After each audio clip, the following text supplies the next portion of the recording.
Olá pessoal! Olá mestres faixas pretas, professores, praticantes e admiradores de artes marciais, boa noite! Como vão todos?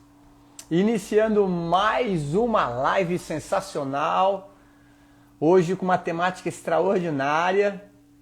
Vamos aqui chamar a nossa grande convidada, a doutora Marli Muccielli, ela já está aqui com a gente. Deixa ela aparecer, vamos lá. Pessoal entrando, Magno, boa noite. Tudo bem? Fernando, tudo tranquilo? Esperando a professora Marli. Vamos lá. Ela já está chegando, o pessoal está chegando também. Hoje com uma live muito bacana. Ana Charlie, boa noite, seja bem-vindo. Bem-vinda. Estamos aqui esperando a professora Marli. Deixa eu chamar ela aqui, espera um pouquinho. Aí, enviando solicitação. Rodrigo está aqui com a gente, Pascoalim. Ela está chegando. Ô, professora querida! Tudo bem? Tudo bem, boa noite. Boa Com você, noite. tudo bem? Está me escutando bem? Estou. Ótimo! Retomando aqui com a senhora a faixa vermelha aqui da página Sensei Marcelo Silva, sempre com uma temática extraordinária, uma temática super interessante, fazendo a conexão, a interseção da filosofia clássica com as artes marciais. E hoje nós temos aqui uma temática maravilhosa, né, professora? Aliás, que a senhora gosta muito, né? Bonita, muito bonita. Eu gosto demais. Já é a terceira vez que eu falo sobre Santo Agostinho. Já falei, tive a possibilidade de falar em Lisboa e em 2017 agora passada, né? Há 4 anos atrás, na Universidade do Porto, sobre esse assunto Maravilha. que a gente vai tratar hoje. Perfeito. Mas antes de mais nada, queria dar uma grande boa noite para esse povo que eu gosto tanto, que eu senti tanta saudade, e que eu espero que tenham passado um ótimo fim de ano, mesmo sendo diferente. Que bom estar de novo com vocês, eu fico muito feliz. É um privilégio para todos nós, para os meus seguidores, para os nossos alunos, ex-alunos da FMU, o pessoal da São Marcos está aqui também, que foram seus alunos da São Marcos, não é, professora? E os meus alunos de Aikido, os meus seguidores, enfim, é um privilégio ter a senhora aqui novamente. Obrigado. Para quem não conhece, porque tem muita gente nova aqui, para quem não conhece, eu vou apresentar doutora Marli Muccielli, doutora em Filosofia e Pedagogia, mais de 20 livros publicados, conferencista, vários seminários, títulos no mundo inteiro. Olha, se eu ficar falando do currículo da senhora aqui, nós vamos acabar a live e não vamos falar. Mas, enfim, é uma pessoa que tem uma capacidade de explicar com detalhes o termo filosofia, que é, na verdade, um dos nossos objetivos aqui da página do Sensei Marcelo Silva, tendo como ponto fundamental as artes marciais, né? Então, nada como trazer pessoas como a senhora para estar fazendo essa verificação, esse pensamento, né? Essa validade da importância da filosofia, mesmo porque as artes marciais, a base dela é a base filosófica. Então a gente traz essas pessoas maravilhosas como a senhora para a gente estar evoluindo, para a gente estar mostrando para o pessoal que trabalha com artes marciais, que treina, que ama, que gosta, que admira essa ciência humana, a partir do conhecimento e de pessoas que estão engajadas e, acima de tudo, já tem uma história acadêmica. E aqui é só alto nível, é faixa preta para cima. Tá bom? Bom, professora, o tema de hoje é a filosofia platônica e a filosofia platônica agostiniana. O mito da caverna e suas relações marciais. Vou fazer aquela pequena introdução e aí fica por conta da senhora, tá bom? Vamos lá. Pois não. Assim como a metáfora do grande filósofo grego Platão, o mito da caverna expõe a condição de ignorância que vivem os seres humanos. Nas artes marciais orientais, o mito do autoconhecimento transita pela elaboração da transformação de uma mente, de uma mera eficiência técnica e física para o mundo real que se situa acima dos sentidos. Mergulhar na escuridão da ignorância seria a caverna que guarda a grande luz? Com vocês, a doutora Marli Muccelli. Bem, nós vamos conversar um pouco hoje sobre dois grandes filósofos. O primeiro deles, Platão. Platão foi um filósofo grego que viveu aproximadamente no século IV, V da nossa era. Platão foi durante 20 anos aluno de Sócrates, como nós chamamos em filosofia, discípulo de Sócrates. O seu nome verdadeiro não é Platão. Ele recebeu esse nome, Platão, porque ele tinha os ombros muito largos. Ele praticava todo tipo de esporte. Olha, era um homem alto, forte, e Platão vem da palavra platos, em grego, que significa ombro largo. É o que vocês no esporte chamam armário. Fulano é um armário, quer dizer, é largo. Platão tinha os ombros largos. E ele era, assim, muito valente. E dificilmente ele perdia uma briga, bravo, temperamento bastante exacerbado. Ou seja, era de natureza de marciana, de Marte, né? É. Então, o resultado, ele foi muito, muito culto. Talvez o mais culto dos filósofos da antiguidade. Fica entre ele e Aristóteles saber qual seria o melhor. Mas ele foi grande, um grande filósofo. Ele estudou com Sócrates 20 anos. Como Sócrates não escreveu nada, tudo que nós sabemos a respeito de Sócrates foi o Platão que nos contou. Foi o Platão que dizia, meu mestre falava assim, meu mestre fazia assim. Então, Platão se dedicou a estudar filosofia. E uma coisa importante na filosofia platônica, que ele é idealista.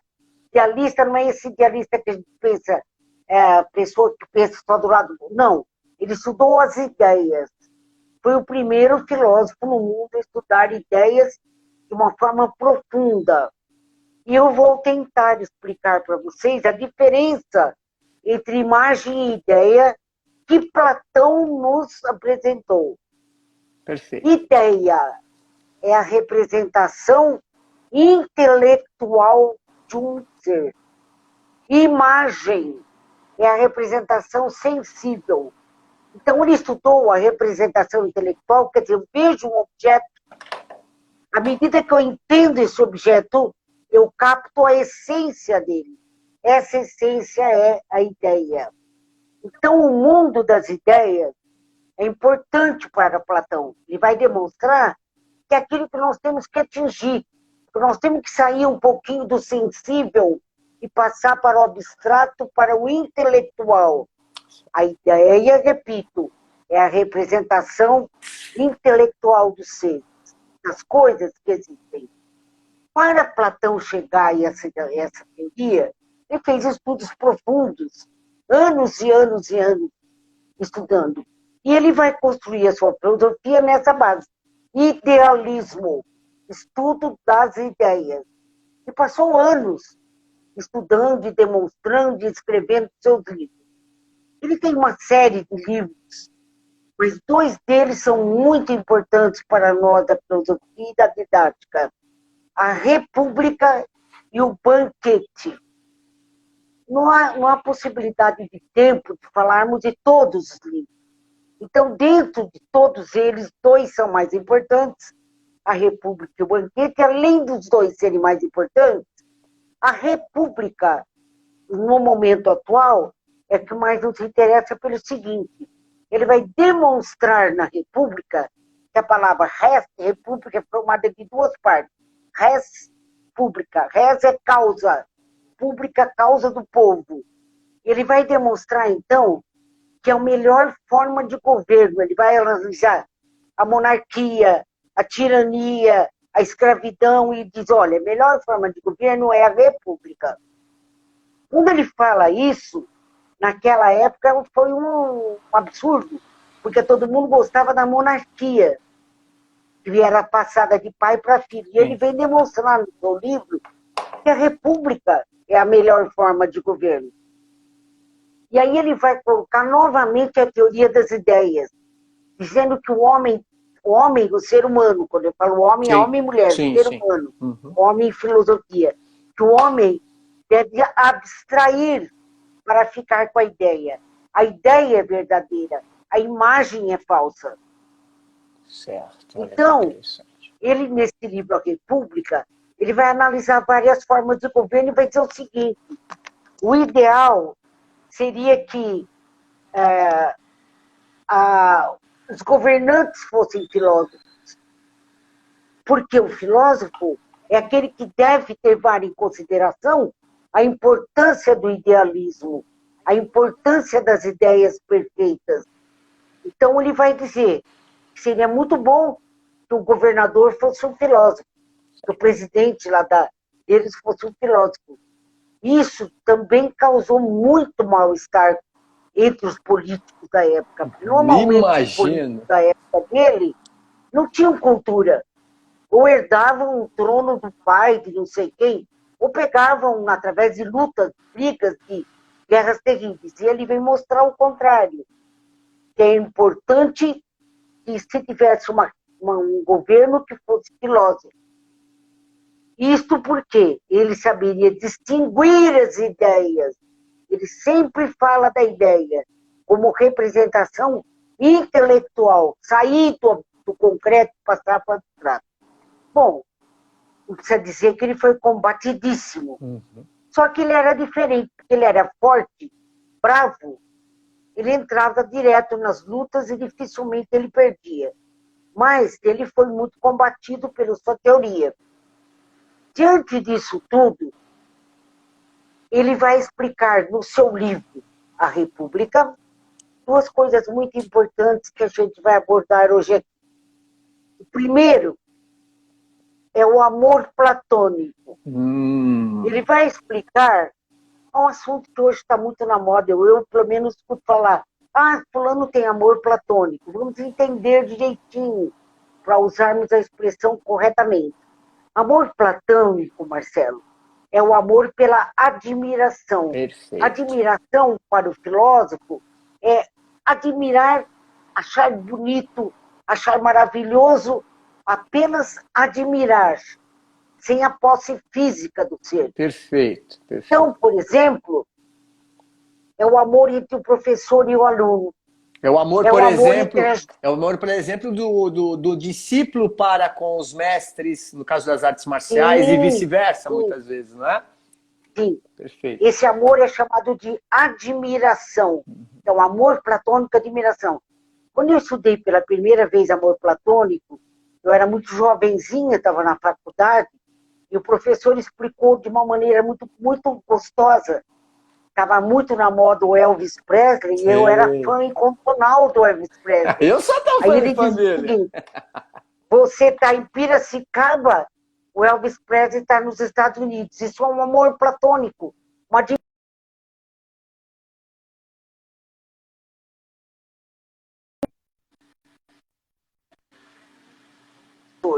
mestres e alunos. Então, isso foi importante, porque a Grécia tinha alguns conceitos de liberdade, de amor, de sexo,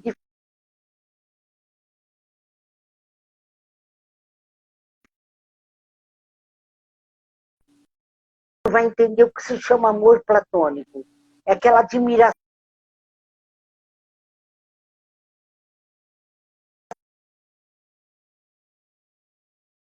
platônico, você encontra nas obras dele. E é muito discutido. Eu percebo que hoje, quando você fala em sala de aula, eu, pelo menos, quando dava aula, os alunos queriam que eu desse exemplos mil de amor platônico, porque outras disciplinas haviam abordado esse tema, que é um tema da filosofia, né? Sim, sim. Então, eu preciso que fique claro, amor platônico, amor pela admiração, por achar qualidades, por querer revelar.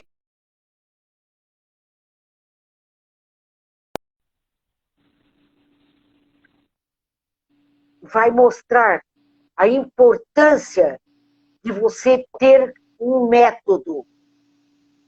E ele vai instituir o método do idealismo. Ele vai deixar o método do idealismo, que faz análise, depois faz a síntese, analisa o todo, divide em partes, analisa as partes desse todo, as reúne e forma a síntese. Ele vai fazer um estudo minucioso sobre isso. Perfeito. Agora, muito importante, que eu também percebo que está na moda e os alunos gostam muito quando a gente fala, é que ele vai falar, mas como que eu adquiro ideias? Como que eu consigo abstrair? Se eu sou feito de carne e osso e tenho mais contato com as coisas concretas. Aí ele vai explicar o maravilhoso mito da caverna. Ah, esse aí é muito bacana. O mito da caverna. Então vamos lá, o mito da caverna, professora. Vamos lá. Vamos lá. Eu vou procurar com poucas palavras, bem simples, não é fácil simplificar, mas eu vou tentar. Para Platão, o mundo era uma caverna muito escura, que tinha apenas um facho de luz, um pedaço de luz, que entrava por uma das partes dessa caverna. E nós, seres humanos, Marcelo, estávamos lá. Só que nós estávamos dentro da caverna, não estávamos soltos, nós estávamos acorrentados pelas mãos e pelos pés a bolas de ferro. Sim. E a gente via pelaquela fresta, pelaquele pequeno pedacinho de luz, umas sombras lá fora. Um pato, uma árvore, um cavalo, alguém andando. E ficávamos intrigados com o que eu estou vendo. O que eu estou vendo é uma imagem, uma coisa deturpada, porque eu estou dentro do escuro, estou vendo por uma fresta. Mas um dia eu conseguirei sair daqui, me libertar das mãos presas, dos pés presos e conseguirei ter ideias. Porque a imagem é deturpada, a ideia é pura. E aí vai sair da caverna e vai ver o pato como ele é, a árvore como ela é, enfim. Esse é o mito da caverna. Ou seja, professor, só ver se eu entendi. Então, na verdade, eu imagino que seria, trazendo para as artes marciais, seria o aluno que fica dentro de um grupo, por exemplo, né? Porém, fica preso somente àquela imagem, não é isso? É mais ou menos isso? Sim. Perfeito. Mais ou menos isso. Uhum. Seria de um modo geral, por exemplo, nós, sim, dentro da caverna, escura, preso aqui, preso o pé, nós não teríamos condições de voar com o pensamento. certo. E o pensamento nos dá a dimensão de estar fora, de voar. Saímos, adquirimos conhecimentos. Aí temos ideias exatas, ideias perfeitas, não mais imagens. Perfeito. Então, esse é o mito da caverna. Uhum. A gente pode entender também, Marcelo, e algumas outras ciências explicam até isso, que são as correntes psicológicas dos nossos braços, Perfeito. das nossas pernas. As coisas a que nós estamos presos e não conseguimos nos soltar. Os dogmas, não é isso? Os dogmas, por aí exemplo, nós teremos isso. Nós teremos o pensamento que vai voar, vai ter ideias puras, ideias claras, ideias perfeitas das coisas. Perfeito. E é isso que o homem, o ser humano precisa. Se desvencilhar dos grilhões, das amarras, e ter as suas ideias claras, procurar cada vez mais ideias claras. Sair da imagem que precisa estar sensível, tocável, para ir para a ideia que não precisa disso, que é intelectual, que se adapta a vários seres. Perfeito. Então é um pouco difícil de entender, mas é básico, básico. Repito, algumas outras ciências, elas têm usado muito essa explicação. A psicologia, eu já vi muitas explicações, a sociologia, eu já vi muitas explicações, certo? Então, o mito da caverna é importantíssimo. Nós não podemos esquecer que nós temos que nos desvencilhar daqueles trilhões que não nos permitem pensar com clareza.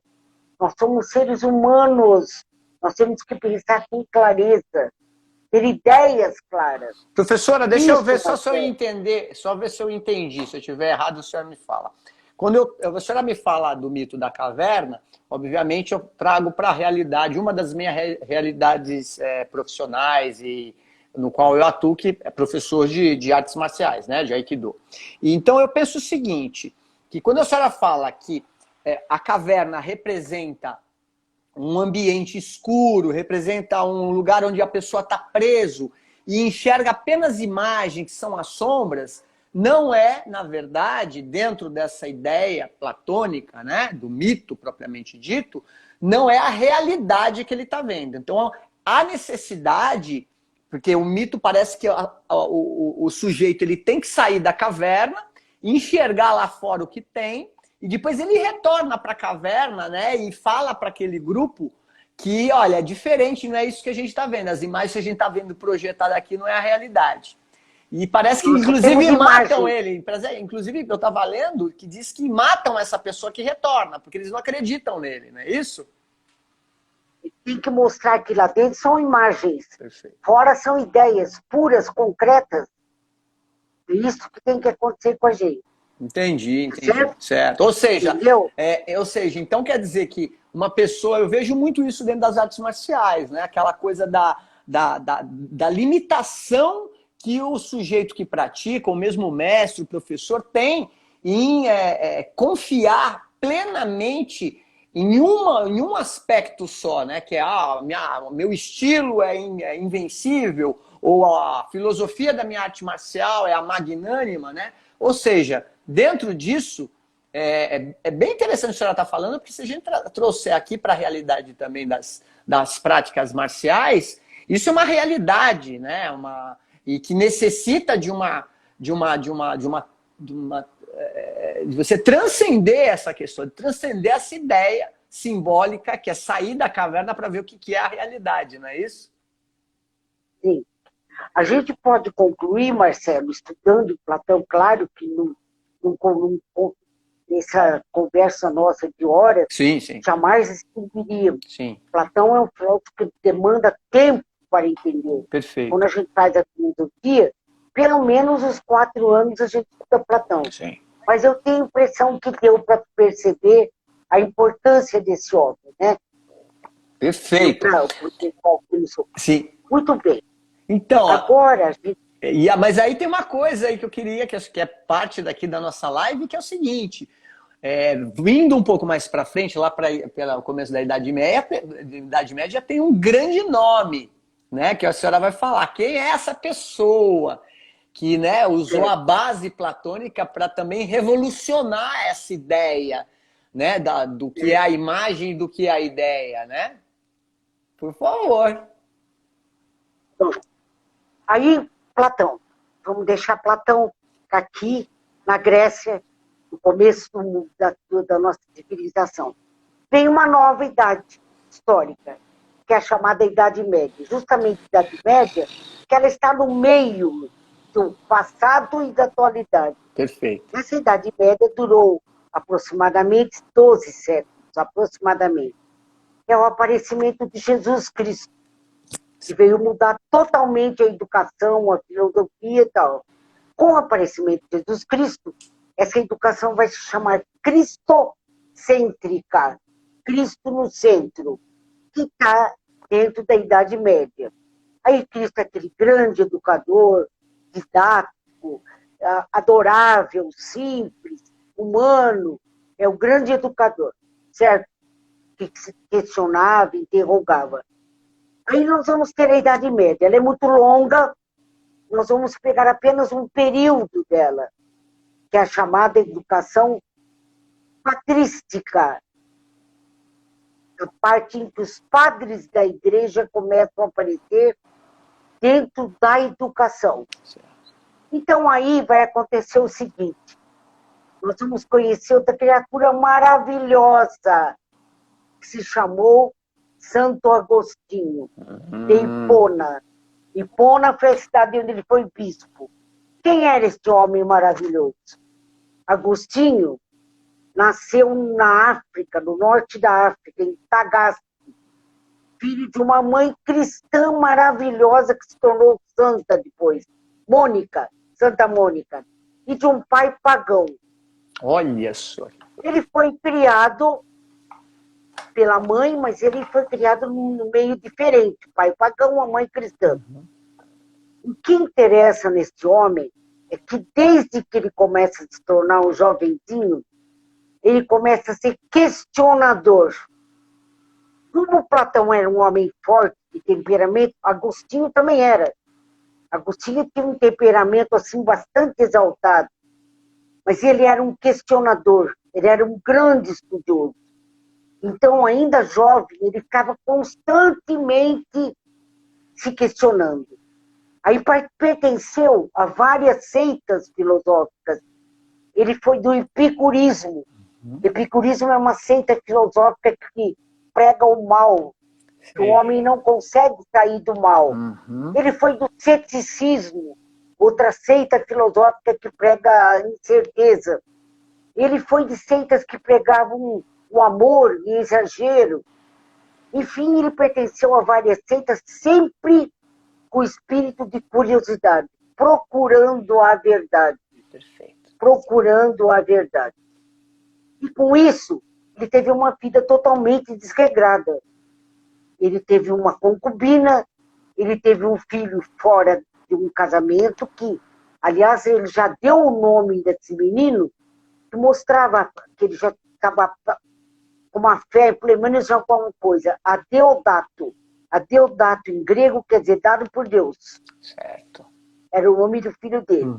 Mas ele continuou à procura da verdade.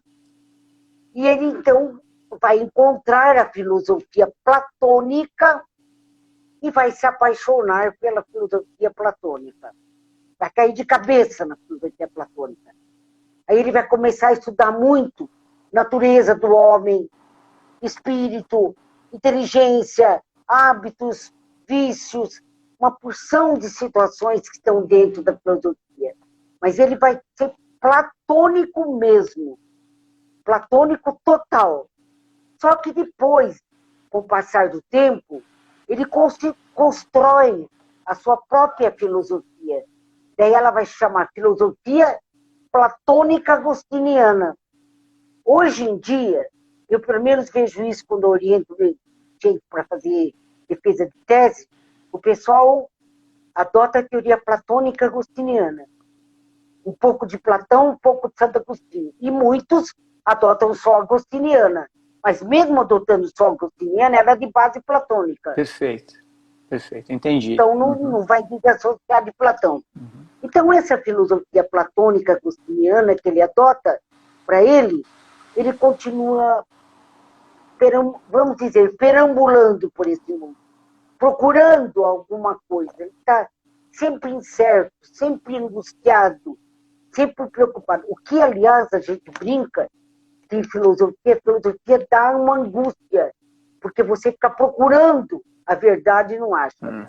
Então aí ele escreve muitos livros também. Ele é muito culto, ele escreve muitos livros.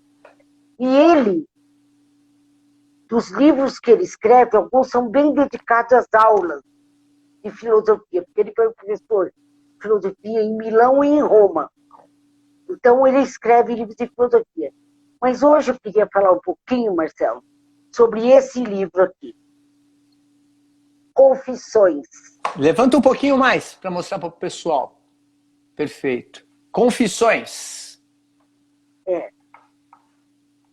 Tá dando? Tá sim, consegui. Tá perfeito. o nome já nos deixa assim.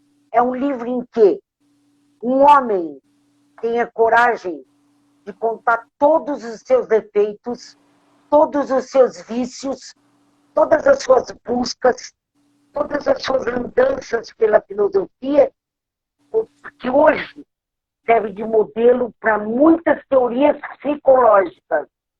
Há várias teorias psicológicas que recomendam confissões para as pessoas lerem.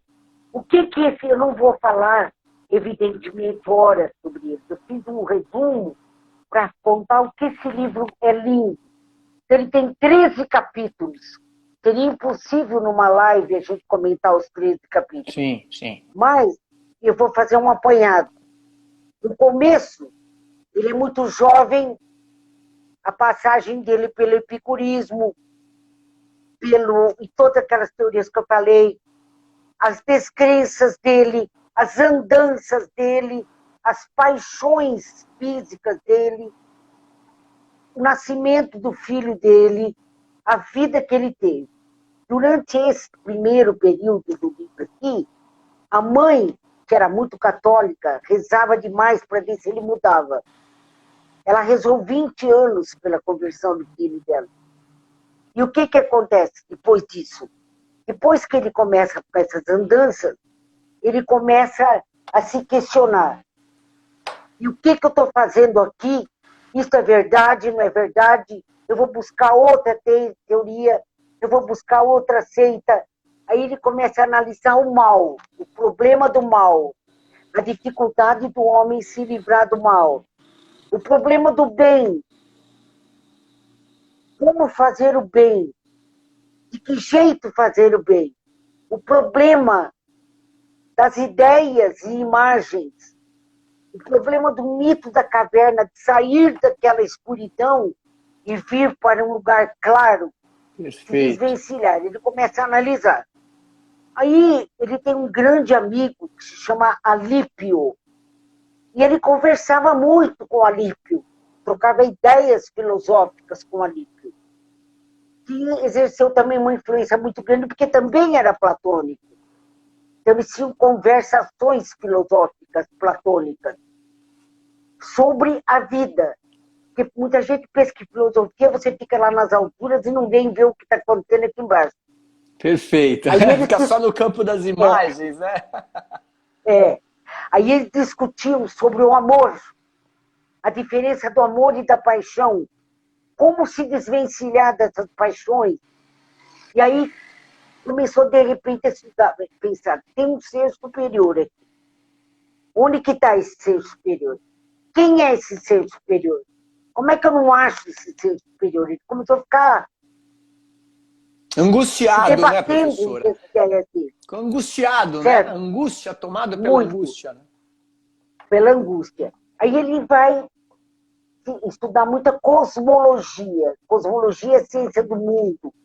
Ele vai começar a estudar cosmologia e vai se aprofundar na criação do mundo. E quando ele começa a aprofundar, que ele parte para o materialismo de Heráclito, ele parte para o transformismo, ele chega à conclusão que não é nada disso. Que deve ter existido um ser que criou o mundo e não foi criado por ninguém. Ele chega nessa conclusão. Mas ele não quer parar por aí. Ele fala, não, mas tal coisa, e as paixões, e isso, e aquilo, e as desgraças do mundo, enfim, o tempo todo ele está fazendo questionamento, que é próprio do filósofo, questionar continuamente. Bom, aí ele continua, ele vai estudar metafísica. Olha que coisa. Para tentar, metafísica é além da física, meta quer dizer além da física. Ele vai estudar para ver se ele explica o mundo. Mas ele continua mundano, apaixonado, bravo, enraivado, raivoso às vezes. E ele continua conversando com a Alípio. A mãe dele continuamente chamava e dizia, você está errado. Você tem um filho, precisa tomar conta desse filho. Você precisa pensar em Deus. E ele nunca ouvia a mãe. A mãe chorava e nunca conseguiu. E ele continuou. Aí ele foi chamado para lecionar filosofia na Itália. Ele lecionou na Universidade de Roma e lecionou também em Milão. Alípio, que era seu colega, foi junto, seu amigo foi junto, também lecionou. Só que Agostinho foi muito superior, com a cabeça maravilhosa.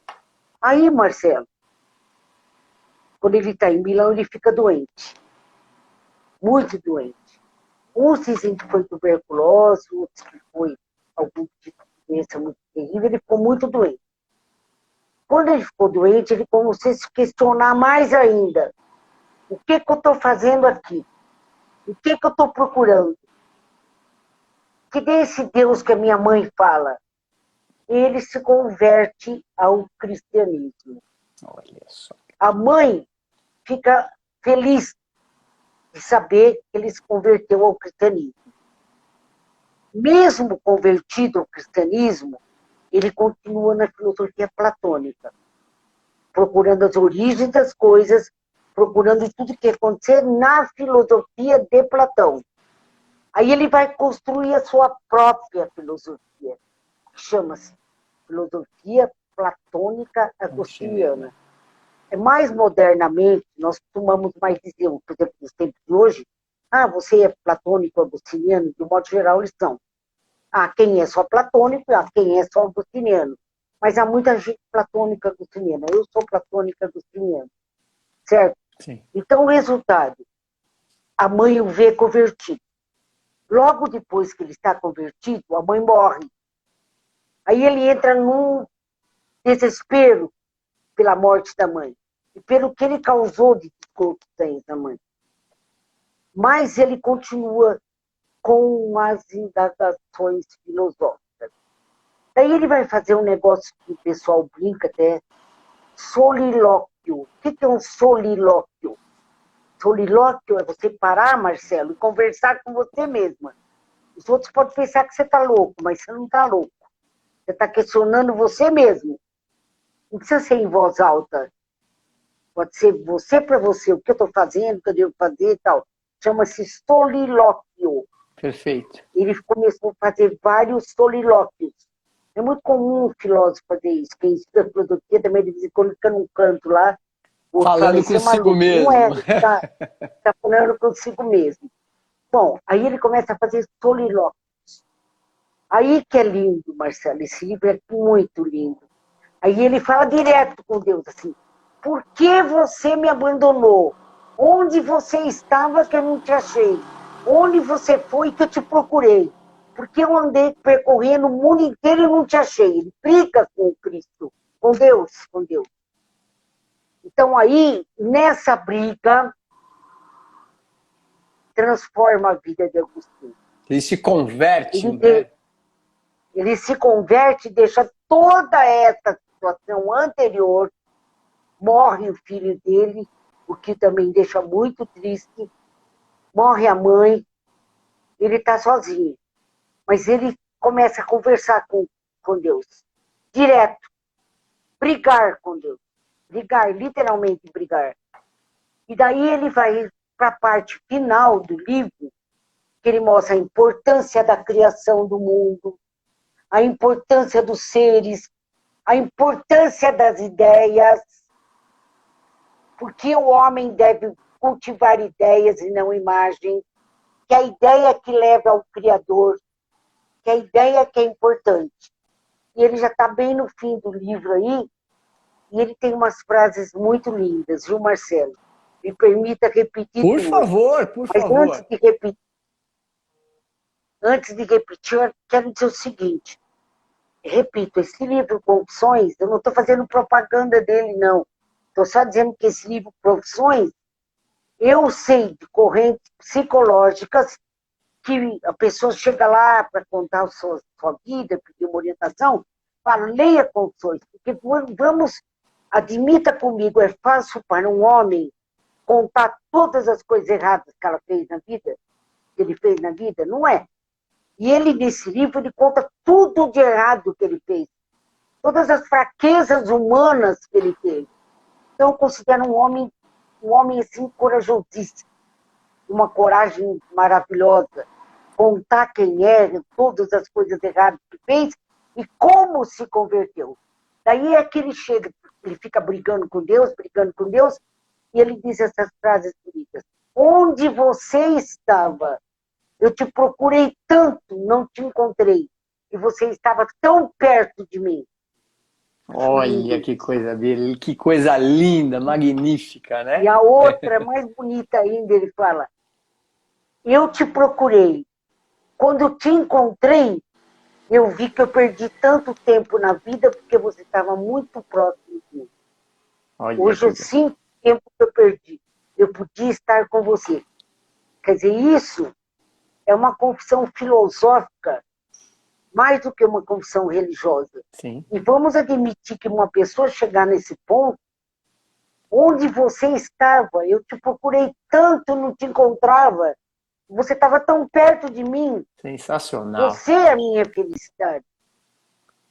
Quer dizer, uma confissão para Deus, por isso o livro Confissões.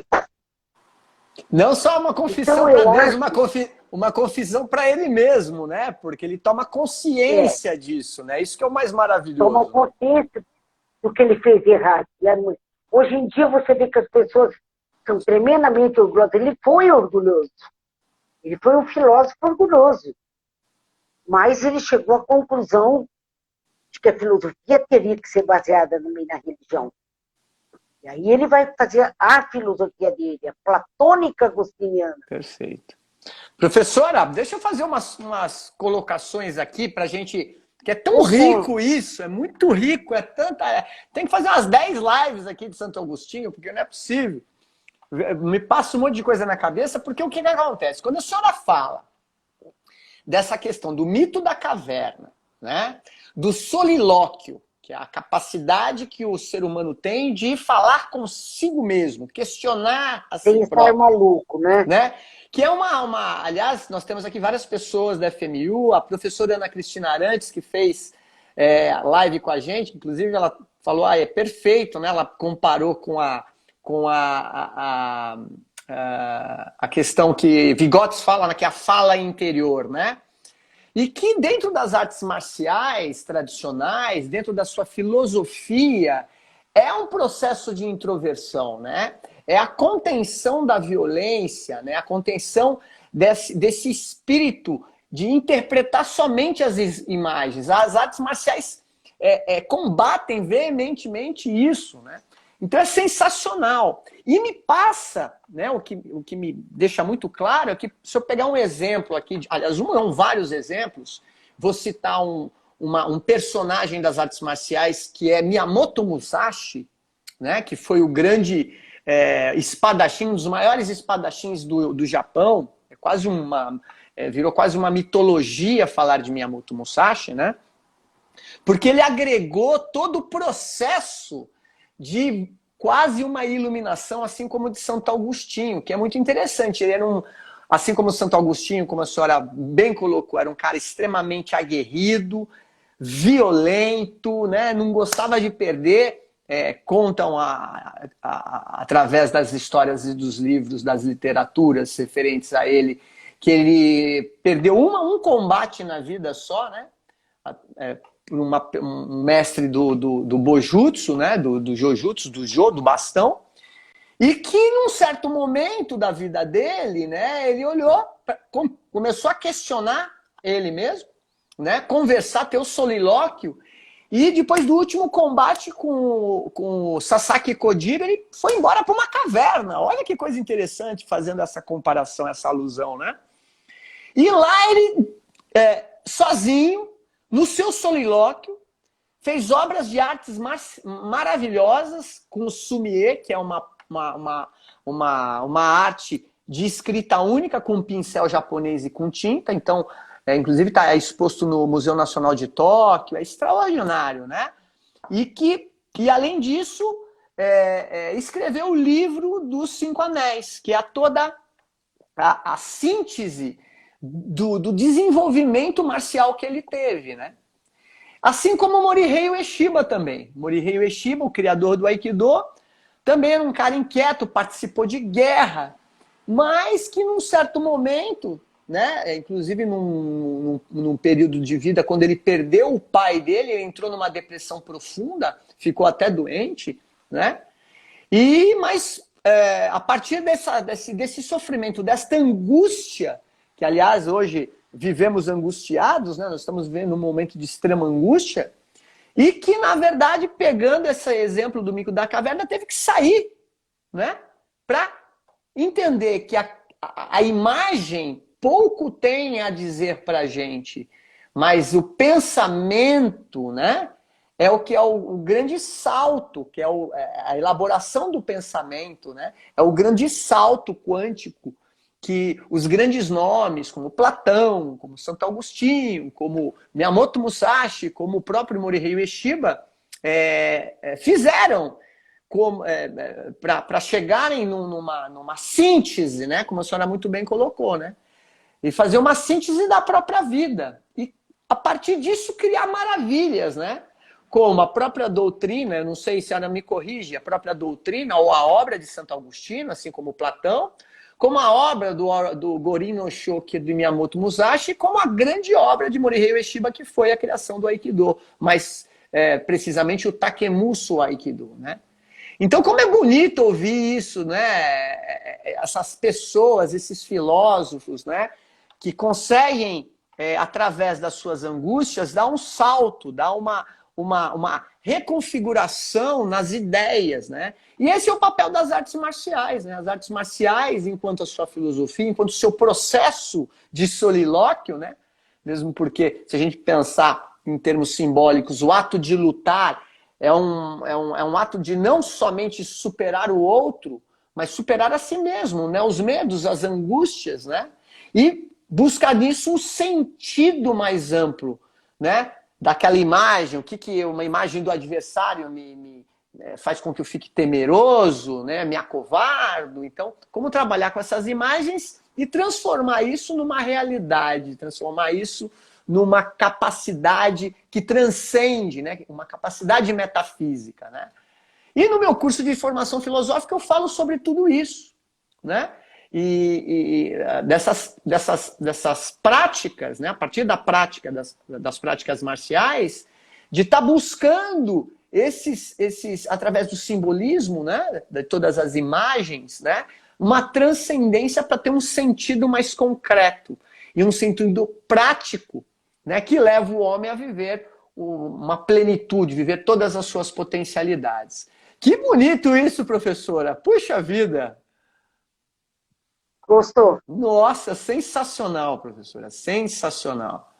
Então, eu acho que a gente, como professor, né, qualquer que seja a disciplina, pode tomar Agostinho como um grande exemplo de mestre e ser um pouquinho como ele, saber reconhecer os erros, né? Porque as pessoas são extremamente orgulhosas, saber reconhecer os erros e desses erros modificar para poder atuar dentro de uma sala de aula, para poder entender o aluno. Ele também é capaz de errar, não é só o aluno que erra, né? Ele demonstra justamente isso, quando ele coloca todas as imperfeições que ele viveu e se tornou um grande santo. Perfeitamente. Constantemente tem congresso sobre ele, Marcelo. Esse último que eu participei em 2007, na Universidade do Porto, foi maravilhoso. Tinha mais de 40 participantes do mundo todo falando sobre Agostinho. Eu me senti muito honrada de poder falar sobre ele. Só que eu não falei sobre confissões. Naquele dia, eu falei sobre a teoria dele, o mito da caverna e a parte das reflexões dele. Perfeito. Quando ele fez reflexões na Grécia, né, sobre Platão. Então, foi muito importante. Professora, deixa eu fazer uma pergunta aqui para a senhora me permite? Claro que permite. Nós professores, na figura de professores, né? E como tem muitos professores aqui também, alunos, mas mais precisamente professores, mestres, né? Aqueles que na verdade são as grandes referências dentro de uma prática marcial é o mestre, né? É o faixa preta, é aquele que teoricamente possui o conhecimento, né? A faixa que eu vou ganhar, né? Oi? A faixa A faixa vermelha, que eu você vou já é faixa ganhar. vermelha, você vai ganhar a faixa Olha, eu vermelha. quero essa Vai, faixa com aí. certeza vai ganhar. Tá bom, Mas, na fala. verdade, o que eu queria perguntar para a senhora é o seguinte: dentro das nossas práticas, dentro do meio acadêmico que nós vivemos, fomos colegas de trabalho, eu, a senhora, a professora Ana Cristina, que também está assistindo, e outros professores, o professor César está aqui também, o professor Robson. A sala de aula, ela pode ser simbolicamente uma caverna? Pode. Ela pode ser simbolicamente uma caverna, desde que você, ao invés de permitir que seu aluno reflita, pergunte, questione, você chegue e derrame uma série de conhecimentos, das quais alguns professores se acham o máximo, os donos da verdade. Então, eles Perfeito. chegam e falam, é daquele jeito, e ninguém questiona, porque não pode questionar, senão vai tirar nota baixa. Então, pode ser. Agora, deveria ser o local onde se saiu da caverna e adquiriu ideias próprias. Ah, mas ainda é muito cedo para adquirir ideias próprias? Sim, mas vai preparando o terreno para que, à medida que for avançando intelectualmente, vá adquirindo as suas ideias e não fique só com imagem. Perfeito. A imagem é concreta, a ideia transcende o concreto, vai para o abstrato. Perfeito, Então, professor. pode acontecer isso. Eu não sei como é que os professores trabalham, eu não sou modelo para ninguém, não sou exemplo para ninguém. Mas eu acho o seguinte, nas minhas aulas de filosofia, eu sempre procurei deixar meu aluno questionar. Eu nunca tive medo de aluno questionando. Quando eu não sabia, eu tinha coragem suficiente para dizer, não sei, vou procurar e trago a resposta. Eu trazia, não enrolava o aluno, não. Na aula seguinte, falava, a resposta a tal pergunta é esta. Nada disso diminui o seu tamanho de professor. Diminui se você quiser impor a sua ideia, só você que sabe, só você que é o bom. E interessante isso, né, professora? Que é espetacular isso, na verdade, né? Na verdade, quando nós, dentro do ambiente de arte marcial, dentro de um dojo, dentro de uma academia, por exemplo, muitas vezes o aluno questiona a gente. E muitas vezes o professor não vai ter a resposta. Por exemplo, né? Eu na minha prática de ensino do Aikido, o aluno fala, pô, mas isso vai funcionar se o cara vier, um ladrão vier com um revólver na minha cabeça? Então a gente tem que ter muita clareza, né? Para não ficar só na ideia, no mundo das imagens, né? De criar uma É, situação imaginética e falar, não, vai funcionar essa técnica que se aplica. Porque são muitas variáveis, né? Então, mas, Marcelo, para nós professores, a necessidade de nós sairmos também da caverna, né? A necessidade de nós termos essa humildade e aquilo que a própria ideia oriental tem, né? O yin e o yang, né? Representado naquele símbolo escuro e claro, né? Que representam a dualidade da gente. Nós temos a capacidade da intelectualidade de transformação, mas também nós somos ignorantes, né? Para muitas coisas, né? Marcelo, Pode falar, professor. eu lhe pergunto, agora eu que quero perguntar uma Por coisa favor, para se eu você. conseguir responder. Que mal existe em você chegar diante de uma pergunta que você não domina 100% e falar, olha, aguarde na próxima aula, eu vou me aperfeiçoar nesse conhecimento. Perfeito. É muito mais importante, pelo menos a área de filosofia pensa isso, do que dar uma resposta por dar, chutar Sim, uma resposta. sim. Então, não custa ser humilde, humilde. A humildade é a verdade. Você chegar e dizer, vou ver, na próxima aula eu explico para você. Ou lhe trago um livro que possa lhe ilustrar. Sim, sim, sim. Aliás, isso sempre também, sabe, tenho pensado. É uma frase filosófica, não é minha. A humildade é a verdade. Olha que beleza! Professora, estamos terminando a nossa live. Eu queria saber se a senhora tem mais alguma consideração a falar de um tema tão legal isso, né? Que Eu tenho, assim, esse aprofundamento, esse solilóquio que todo o artista marcial, todo professor, todo mestre, todo praticante, todo admirador tem que fazer, né? Perguntar, confessar a si próprio as suas limitações, né? Não criar aquelas imagens, não, porque eu sou mais forte, eu vou ganhar 500 campeonatos. Isso não é arte marcial, né? Isso é outra coisa. Mas, enfim, considerações finais, professora. bom, eu não costumo dar conselhos, Marcelo.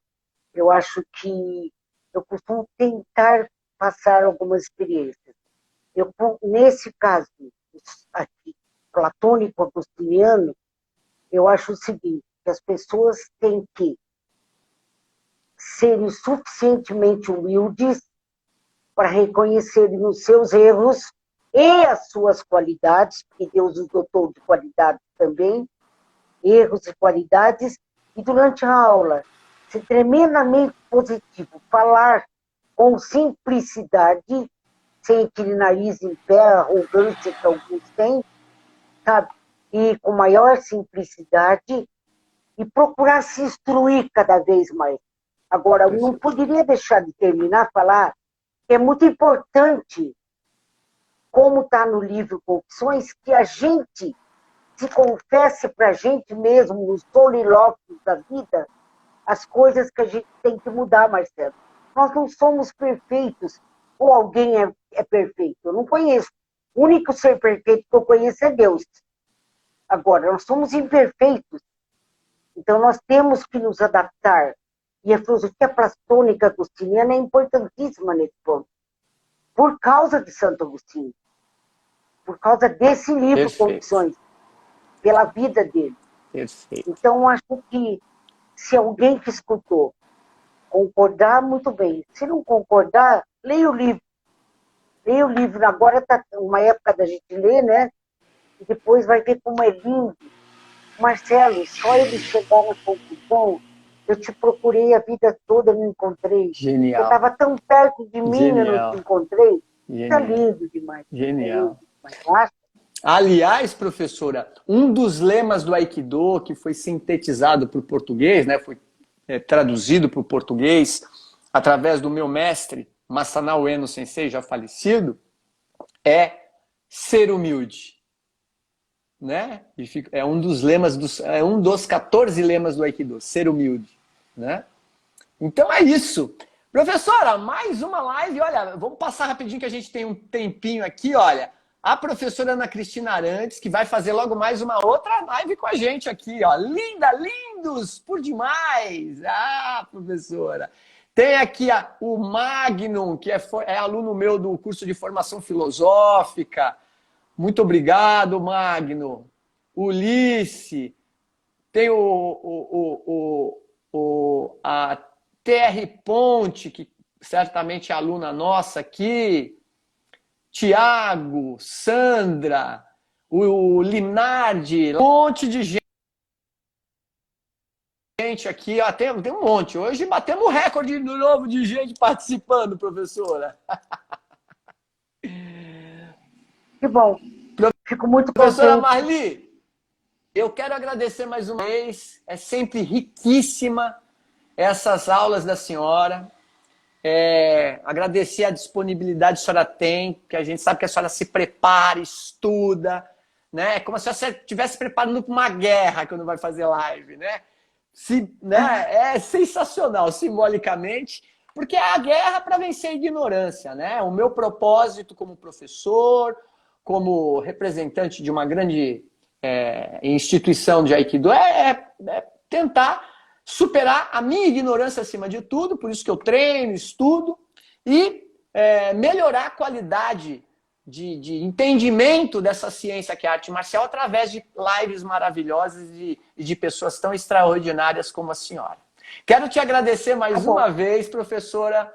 Muito obrigado. Agradecer a todos nós que estamos aqui, todos os alunos, ex-alunos, professores, colegas de trabalho da FMU. Admiradores, meus seguidores, muito obrigado. Vai ficar gravada aqui a live. Outras lives aqui da professora. Aliás, todas as lives estão gravadas. Todas as nossas lives estão aqui, né, professor?